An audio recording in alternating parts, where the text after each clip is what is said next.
अमित, आज के समय में हम सब के लिए सेफ्टी और सिक्योरिटी बहुत ज़रूरी हो जाती है। जी बिल्कुल, और इसीलिए इस पर फोकस करना और सेल्फ डिफेंस के बारे में और जानना बेहद ज़रूरी है। इसीलिए आज हम मेंटल हेल्थ सेगमेंट में इसी पर बात करने वाले हैं।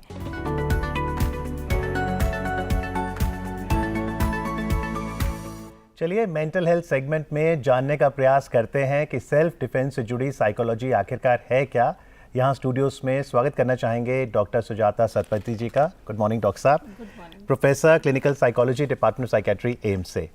आपका बहुत स्वागत है डॉक्टर साहब, जब सेल्फ डिफेंस की बात आती है ना, है तो ज़रूरी सबके लिए, लेकिन हम में से कई कह सकते हैं ये मेरे बस की बात नहीं। तो कैसे मानसिक परिवर्तन लाएं कि ये ज़रूरी है?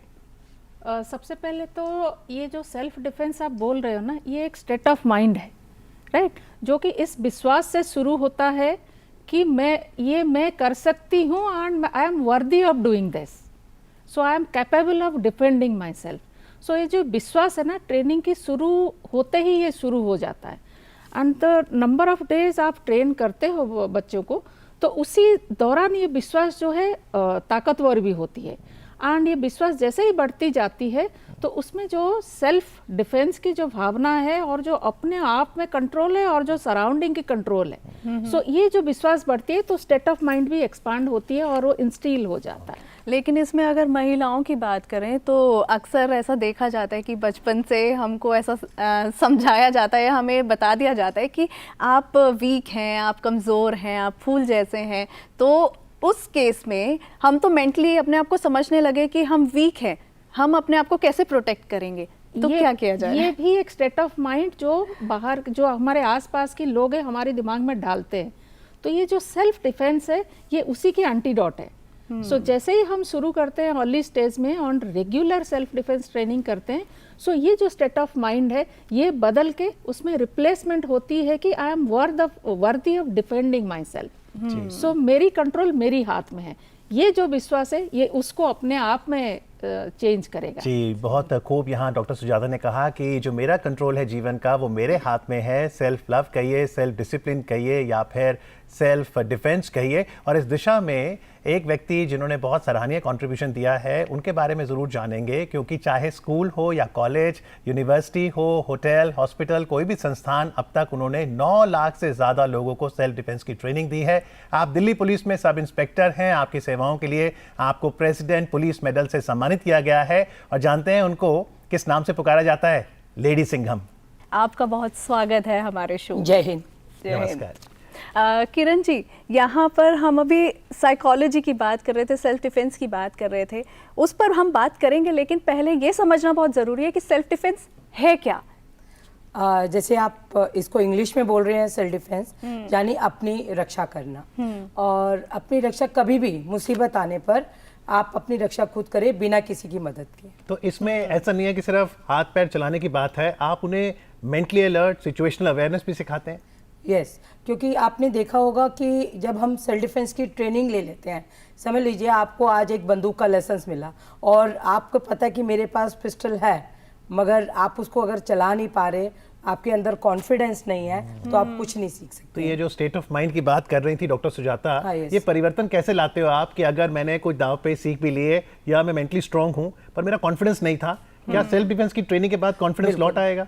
सेल्फ डिफेंस की ट्रेनिंग में सबसे पहला पार्ट ही कॉन्फिडेंस को बिल्ड करना होता है। जिस तरह से छोटे बच्चे हमारे पास आते हैं उनको ये सिखाया जाता है कि आपको डरना नहीं है, क्योंकि जब आप डरेंगे तो आप अपनी रक्षा नहीं कर सकते। और मोस्टली जो लड़कियां होती हैं उनको शुरू से ही कहा जाता है बाहर नहीं निकलो, रात को नहीं जाना, दिन में नहीं जाना, अकेले नहीं जाना। तो वो जो एक फोबिया उनके मन में बचपन से डाल दिया जाता है, तो उसको ख़त्म करने के लिए, और आप कमज़ोर नहीं हैं, उसको हम कॉन्फिडेंस कैसे आगे बिल्ड करते हैं अपनी ट्रेनिंग में हम अपने पार्ट में सिखाते हैं। तो ये जो बचपन से ही जो ये फोबिया है, यानी कि वो बचपन से एक माइंडसेट है, कितने चैलेंजेस आते हैं इस माइंडसेट को चेंज करने में? हाँ बिल्कुल, क्योंकि मैं हर वर्ग को सिखा चुकी हूँ।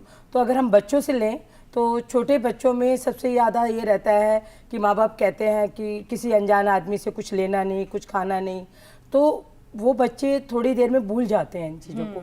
बट हम अपनी ट्रेनिंग में जब उन्हें हम किक, पंच और ये सब चीज़ें सिखाते हैं तो सबसे पहले ये बताते हैं कि आपके शरीर के नाजुक हिस्से कौन से हैं और ज़्यादातर बच्चों को हम गुड टच और बैड टच जब सिखाते हैं तो उन्हें बताते हैं कि यहाँ पे छूने के लिए किसी को अलाउ नहीं है, तो आपको छूने नहीं देना। और ख़ास तौर पर लड़कियों को ज़रूर ये चीज़ सिखाई जाती है, क्योंकि लोग छोटी बच्चियों का इसका फ़ायदा उठाते हैं। और आपने देखा भी होगा आजकल जो पॉक्सो के केसेस हैं वो इसी से रिलेटेड है। तो बच्चों को मेंटली स्ट्रॉन्ग करने के लिए गुड टच और बैड टच को एग्जाम्पल देके सिखाया जाता है। जी डॉक्टर सुजाता, सेल्फ डिफेंस की ट्रेनिंग किसके लिए है? क्या सिर्फ महिलाओं के लिए या एक वर्ग के लिए या ये हम सभी के लिए?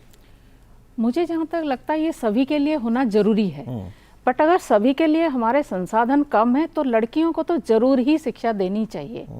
और जैसे ही किरण जी बोल रहे थे, ये जो मानसिक स्तर में कैसे शुरू होता है, बिकॉज जैसे इनकी ट्रेनिंग शुरू होता है हमारा एक कंसेप्ट है fighters reflex.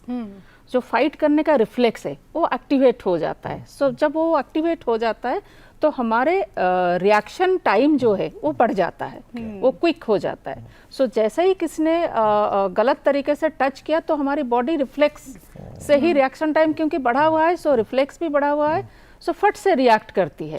So that way वो डिफेंड करना शुरू करता है। सो ये तो उसका पहला फंक्शन हो जाता है जब आप, क्योंकि बॉडी में हमारी स्किन में भी मेमोरी होती है, काइनेटिक मेमोरी। सो उससे बॉडी की जो, जैसे मैंने बोला, वो रिफ्लेक्स भी ताज़ा हो जाता है और रिएक्शन टाइम बढ़ जाता है। तो ये धीरे धीरे जैसे जैसे ट्रेनिंग करते हैं ये हमारा स्ट्रांग होता जाता है। सो उस हिसाब से जो हमारे कोई भी विपरीत परिस्थिति में या एडवर्सिटी जब आती है तब हमारी दिमाग जनरली थोड़ा सा ब्लैंक हो जाता है, डर के मारे, घबराहट के मारे। तो ये जो स्ट्रेस टॉलरेंस है हमारी, जो जैसे हार्मोन सिक्रेशन होता है स्ट्रेसफुल सिचुएशन के टाइम में, तो इसमें क्या होता है हमारी जो दिमाग शांत रहता है, बिकॉज ऑलरेडी वो कंट्रोल स्पिरिट आप में है।